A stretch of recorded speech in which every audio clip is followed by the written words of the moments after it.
Matematik tingkatan 2 topik poligon. Macam mana kita nak jawab soalan 2A ni? Jadi kat sini kita boleh nampak 85 darjah, 120 darjah dan add. Jadi kita kena cari nilai add. Jadi macam mana kita nak jawab soalan ni? First kita kena letakkan semua nilai.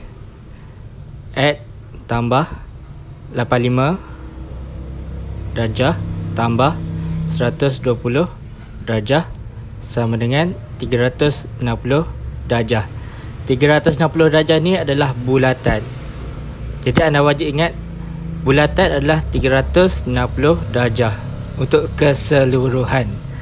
Jadi lepas tu kita boleh pindahkan add sama dengan 360 darjah tolak 85 tolak 120 darjah. Ni positif, apabila pindah ke kanan menjadi negatif. Sebab itulah menjadi negatif. 85 kita pindah ke kanan, 120 pindah juga ke kanan. Jadi menjadi negatif.